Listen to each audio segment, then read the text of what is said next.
Comrade sanibonani niyaphila. Hayi ake siyilungise comrade.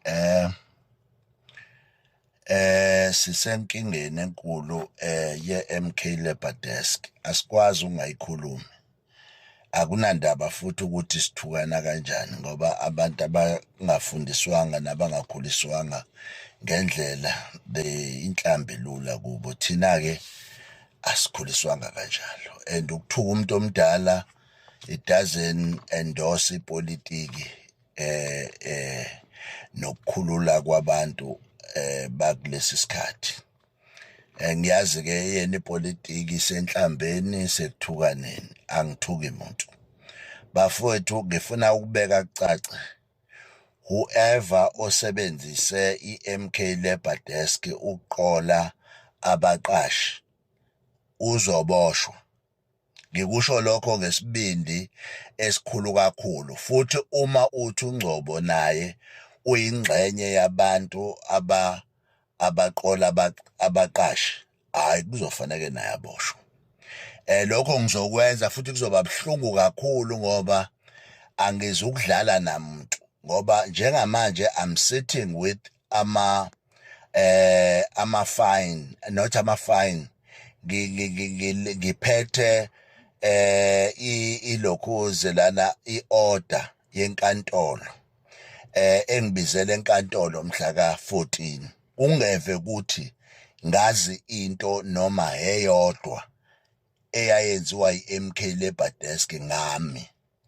People bayisebenzisile i-MK Labour Desk uma sebejahwa abaqashi kulula vele ukuthi bashintshele kwenye into le abayibiza ngayo njengamanje, ngeke ngiyisho futhi mina.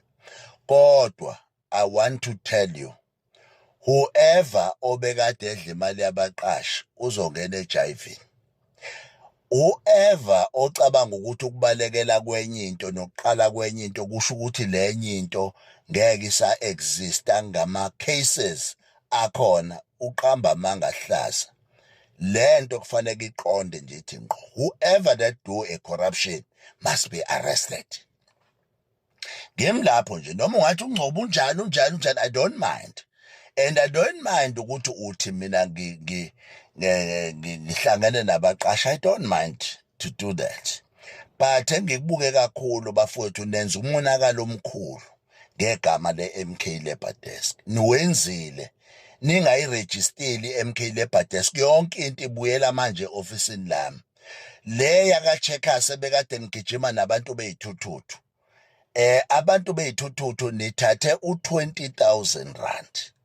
After that umqashi waqhubeka wanezela abantu bokufika on top of abantu ebekade nithi niyobakhulumela. Ngiyayazi leyo nto. And I'm just waiting for a proof. Bafowethu ngiyanitshela, it's not going to be nice. Futhi anginankinga ukuthi emkhontweni ningithatha ningifanisa nomuntu onjani. Anginankinga yaleyo. Into enginenkinga nayo ukuthi whoever that use the MK Labour Desk ukuyigcwalisa isisu sakhe uzongena ejayivini. And uma ngabe nawe une-backup yami njengoNgcobo elanda imali kubaqashi, ilethe in front uthi naye i-account kaNgcobo iyantaza kubaqashi. No, ilethe. Proof nje ozoyiletha ngiyoyi-admit uma kuwukuthi ngake ngathatha imali. But mina I know what I'm doing. Ngisiza abantu base-South Africa ukuthi bathole umsebenzi. Abantu base-South Africa bakwazi ukuphila impilo correct. So now-ke ukuthi-ke senimoshile, ngeke nimoshele i-MK Labour Desk nibaleke. Nizobe nikhona kanye kunye nami. Ngizobe ngihamba nani mhla ka-20 no-21 siyobe sihlangene sonke kwi-summit, bonke abantu bephethe ama-proof ey'mali eniy'thathe kubo. Finish and clear. Makuqeda lapho sifaka abantu thina ejele. So that isonitshengisa ukuthi asiselanga thina kumkhonto ukuthi kuzorojwa abantu. Mina njengamanje ngibizwa ngokuthi sengiyimember ye-DA noma ngihlangene ne-DA noma i-MK Labour Desk ihlangene ne-DA. Angithi uyabona ukuthi into ebalulekile ukungcolisa igama labantu. Akukona i-reality, ayikona.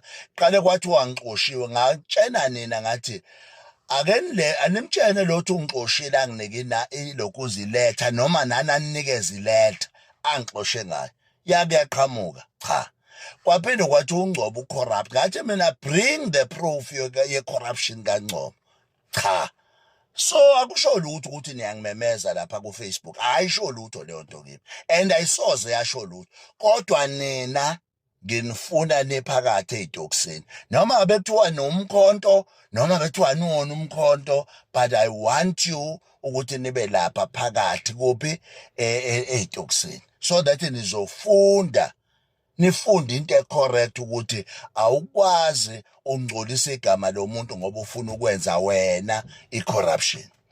Iy'ngane zabantu isebenze nani nayilandisa ama-CV nge-MK Labour Desk nayithembisa umsebenzi nayilanda emalokishini nayitoyizisa nayiletha kuwo yonke le ndawo kade nigijima kuyo seniyishiyile-ke manje ziyabuya zizaNgcobo ezi-MK Labour Desk. I don't think that is correct. I don't think that is correct. Uma ngabe uthembisa abantu ukuthi wena uzobafaka emsebenzini okwakho bamba ucingo musu ukubalekela abantu kade kuwena ohambe wabasukela wathi uzofika ubafaka emsebenzini. I don't care ukuthi nisebenzisa le youth yenu ukuthi ni destroy thina basifake kuphi nakuphi. I don't care but mina ngifuna iqiniso.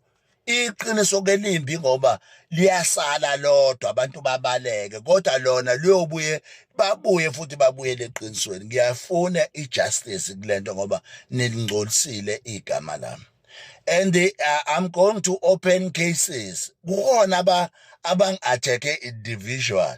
Ungamangali ngizonibopha impela ngoba nijwayele ukwenza i-character assassination nihlulwa ipolitiki ekufanele ngabe niyayikhuluma nikhulula abantu faneke sizokhulula abantu umkhonto wawakhela ukukhulula abantu hayi ukuzothuka abantu abadala hayi ukuzosiqhambela amanga nithi sithatha iy'mali zabaqashi. It cannot be like that and it cannot be me who doing that.